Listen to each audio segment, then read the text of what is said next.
مقبوضہ کشمیر میں بھارت کے ناجائز غاصبانہ انضمام کے خلاف دنیا بھر میں کشمیری آج یوم استحصال منا رہے ہیں۔ اس سلسلے میں کراچی میں بدھ کے روز 5 اگست یوم استحصال کشمیر کے سلسلے میں منعقدہ استحصال کشمیر ریلی کا انعقاد کیا گیا۔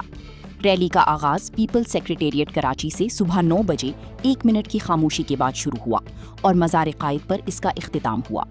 ریلی میں صوبائی وزیر محنت و افرادی قوت و سماجی تحفظ سندھ سعید غنی، آل پاکستان حریت کانفرنس کے رہنما شیخ عبدالمتین، وزیر اعلیٰ سندھ کے معاون خصوصی برائے human rights Raj Singh Sodha, commissioner Karachi Syed Hasan Naqvi, additional I G Karachi police Azad Khan, مختلف محکموں کے اعلیٰ افسران کے علاوہ اسکولوں کے طلبہ و طالبات کی ایک بہت بڑی تعداد نے شرکت کی۔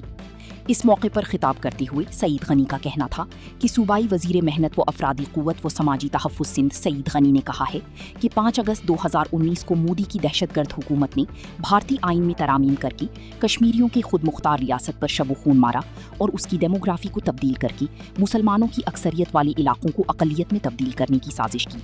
آج بھارت کسی پیمانے پر دنیا کے تقاضوں پر پورا نہیں اترتا۔ 2025 میں جو جنگ پاکستان کو تباہ کرنے اور کمزور کرنے اور وقار کو نیچا دکھانے کے لیے بھارت نے شروع کی، اللہ تعالیٰ نے اس کو چند دنوں میں ہی نیست و نابود کر دیا اور 3 سے 4 روز کی جنگ نے بھارت کو زمین بوس کر دیا۔ بھارت میں بسنے والے غیر مسلموں کو نہیں بلکہ بھارت میں بسنے والے کمزور ہندوؤں کی زندگی بھی اجیرن کی ہوئی ہے۔ آپ اس کا اندازہ اس بات سے لگائیں کہ بھارت جو ایک وقت میں دنیا میں سیکولر ملک کے طور پر جانا جاتا تھا، اس کی پہچان تھی، آج بھارت